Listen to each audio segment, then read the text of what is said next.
powerful nation, but will only advance the interests of the Nigerian state in its approach toward ECOWAS's handling of regional standoff, particularly in the Niger Republic. A statement by the presidency on Saturday indicated the president received an invitation to a sideline event at the United Nations General Assembly in New York from the U.S. President Joe Biden. Tinubu was also said to have advised U.S. Presidential Envoy and Assistant Secretary of State for African Affairs, Ambassador Molly Fee, to ensure that U.S. policy is intentionally collaborative with independent African democracies at a time when they are under assault by anti-democratic forces within and outside the continent. The president noted that American-backed development finance and multilateral institutions, which were designed to support war-torn Europe after a Second World War, require swift and comprehensive reform to meet the development requirements of younger democracies in Africa, which operate in authoritarian crowded environments, would no longer be manipulated to self-seeking demagogues through unconstitutional takeovers of power. The National Security Advisor, Malam Nuhu Ribadu, says the country is still losing 400,000 barrels of crude oil daily to local and international thieves, despite efforts to end the menace.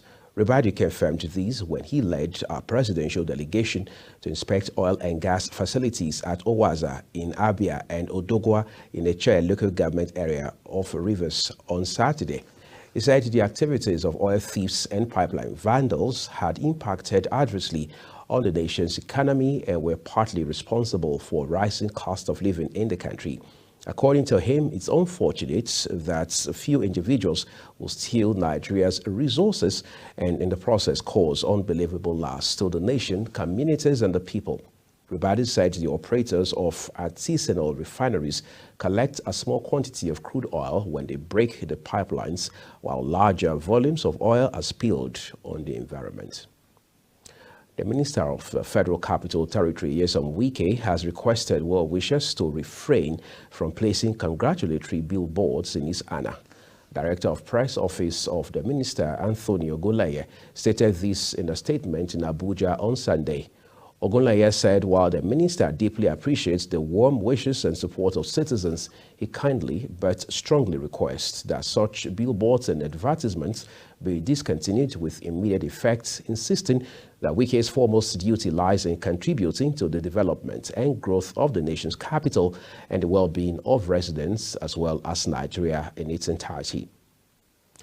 The Center for Transparency Advocacy, CTA, has urged the Independent National Electoral Commission, INEC, to adopt essential technology and address challenges related to the uploading of election results.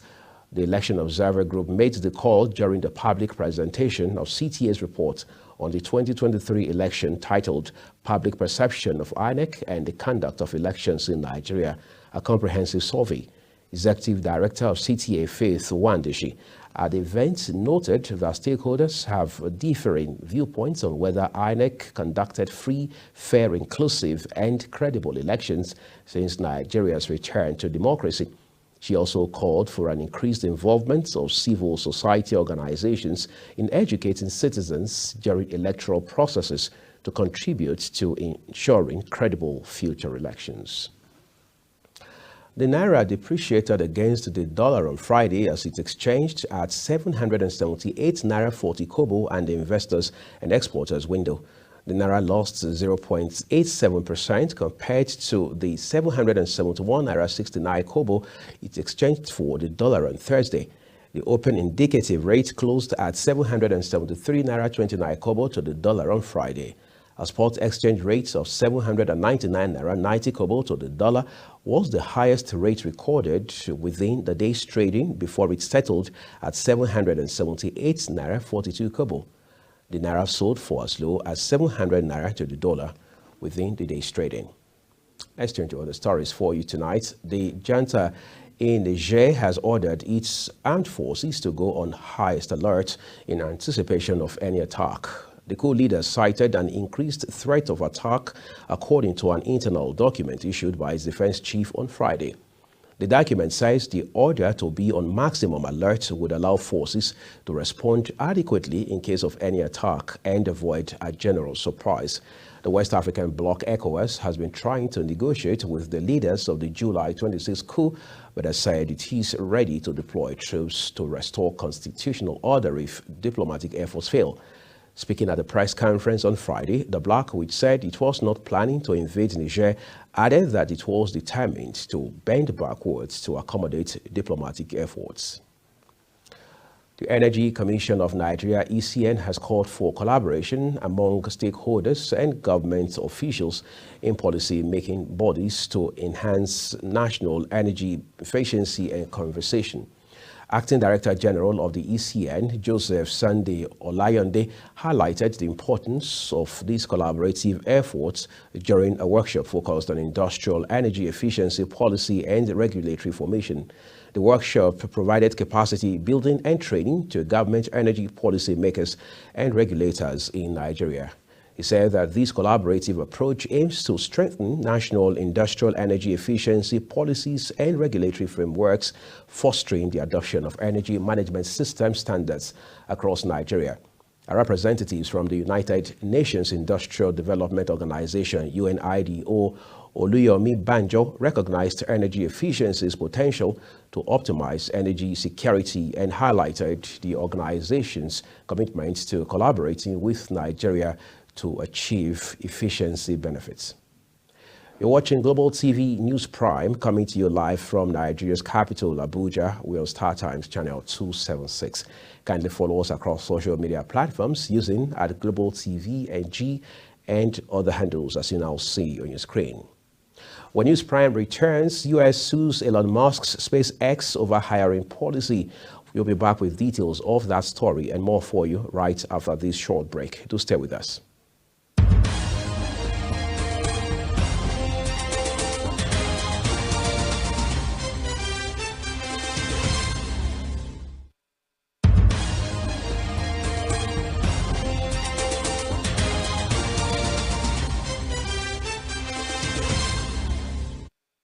This is Global Television, bringing you live broadcast of News Prime from Nigeria's capital, Abuja. The U.S. Department of Justice, DOJ, has said it is suing Elon Musk's SpaceX, alleging the rocket firm discriminates against refugees and asylum seekers in its hiring practices. The DOJ says SpaceX falsely claimed that it was not allowed to hire non-U.S. citizens. The investigation into SpaceX by the DOJ was prompted after allegations of discrimination from a foreign worker. The DOJ alleged that SpaceX routinely discouraged asylees and refugees from applying and refused to hire or consider them because of their citizenship status between September 2018 and May 2022. The DOJ said Elon Musk's company said it was only allowed to hire citizens and green card holders because of export control laws. However, the DOJ said that this was not correct and the laws do not mandate such restrictions. Wagner chief Yevgeny Prigozhin has been confirmed dead after genetic analysis of bodies found in Wednesday's plane crash. Russian officials say the investigative committee said the identities of all 10 victims had been established and corresponded to those on the flight's passenger list. Prigozhin's private jet came down northwest of Moscow on 25th August, killing all those on board. The Kremlin has denied speculation it was to blame for the crash. The SK said it was continuing a criminal investigation. And sadly, one of Ukraine's most celebrated fighter pilots and 2 other airmen have been killed in a mid-air crash. Andriy Prishkov won the fame taking part in dogfights over Kiev during the early phase of Russia's invasion. An investigation is underway into whether flight operation and preparation rules were not correctly followed, resulting in Friday's crash in Zhytomyr Oblast. The region is west of the capital, Kiev, and hundreds of miles from the front line. President Volodymyr Zelensky confirmed the death in his nightly video address, saying that his country would never forget anyone who defended the free skies of Ukraine. The crash and deaths are a major upset for Ukraine as it prepares to receive up to 61 F-16 fighter jets from its allies in a bid to step up its counteroffensive. A gunman has killed 3 black people in a racially motivated attack and then killed himself in Jacksonville, Florida, the city's sheriff has said. The man, described as white and in his early 20s, entered a Dollar General store and opened fire, triggering a standoff with police. He is believed to have acted alone and allegedly wanted to kill himself. He lived in Jacksonville, Clay County with his parents and left several messages about his intentions, Sheriff Waters said, including one to his parents and another to the media. The sheriff added that at least one of the guns had a swastika drawn on it. The FBI has opened a civil rights investigation into the shooting, which it is treating as a hate crime.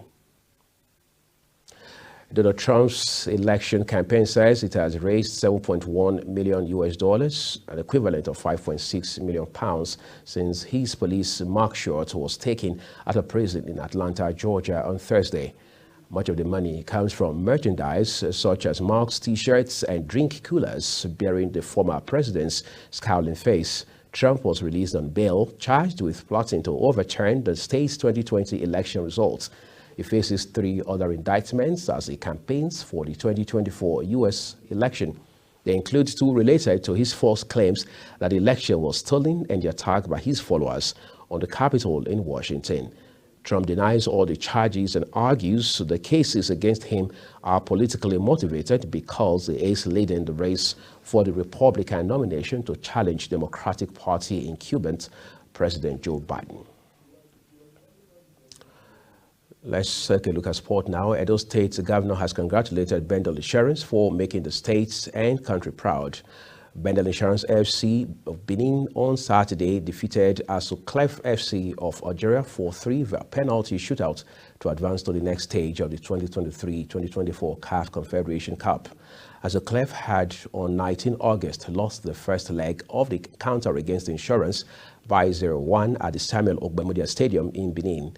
The Algerian side, however, won the return leg played at Mabrouki Salem Stadium in Algeria by the same margin to end the game on 1-1 aggregates. The hosts scored the only goal of the match after 41 minutes to force the game into penalties. The Nigerian side went ahead to win the penalties 4-3 to progress to the second preliminary stage of the continental soccer competition. In the meantime, the state governor, Godwin Obaseki, has congratulated Insurance Club for their victory against the Clef of Algeria in the stage. There are indications that the contract of Super Falcons coach Randy Waldrum may have come to an end, given a statement by Ibrahim Musa Gusau, president of the Nigeria Football Federation, NFF, a few days ago. Gusau had given the hints during a peace parley with the House of Representatives Committee on Sports only last week during a meeting with the House's ad hoc committee on the dispute between the Super Falcons and the NFF. Gusau reiterated that Waldrum's contract with Nigeria ended after the just concluded Women's World Cup co-hosted by Australia and New Zealand. The NFF boss said the federation had paid Waldrum all entitlements. However, speculations are widespread about Waldrum's fate. And Finnish heavyweight boxer Robert Helenius has said that he did not cheat against Anthony Joshua when the two faced in the ring at the O2 Arena on August 12. Matchroom Boxing reported that the pre-fight doping test conducted before Helenius faced the British-Nigerian returned an adverse analytical finding for a non-steroid substance. The Finnish heavyweight was drafted in on a week's notice following Dillian White's removal from the main event due to his own voluntary anti-doping agency field test. Helenius had just come off a low-level third-round knockout in his home country and took Joshua into the 7th round before being knocked out clean with a right hand. It was the former 2-time unified heavyweight champion's first stoppage win since late 2020. In a statement released on Saturday, Helenius protested his innocence and assured Joshua that he is a clean fighter. Nigerian striker Taiwo Awoniyi has scored in his 7th consecutive Premier League game as Nottingham Forest suffered a 3-2 loss to Manchester United at Old Trafford on Saturday. The former Union Berlin forward is now the first Forest player to score in 7 straight games, joining Mohamed Salah and Emmanuel Adebayor as the only Africans to have achieved this feat. Taiwo Awoniyi brilliantly puts Forest ahead on the break with an 86th-second goal, swiftly followed by Willy Bolly from a free kick. Never before had United trailed by 2 goals inside 4 minutes of a Premier League match, but they rallied as Christian Eriksen pulled one back from Marcus Rashford cross. Casemiro wasted a glorious chance to level but made amends shortly after half-time when churning home at the end of a clever free kick. Spanish Federation President Luis Rubiales has been suspended by FIFA after kissing forward Jenny Hermoso on the lips following Spain's Women's World Cup win. Hermoso, 33, has said the kiss after the last Sunday's game was not consensual. Maria Dolores Martinez Madrona, the protocol's protection delegate, said the matter is now being investigated. The protocol is activated once a complaint is submitted and means the protection delegates, a position currently held by female referee Madrona, will investigate and send her findings to the Sexual Violence Advisory Committee. Despite widespread criticism and pressure to resign, 46-year-old Rubiales vowed to, quote, fight until end while addressing an extraordinary General Assembly called by the Federation on Friday.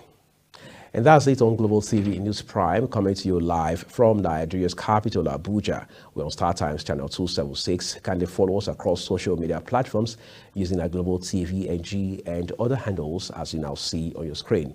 I'm Uya Agumofwebe. Thank you so very much for watching. I'll see you again.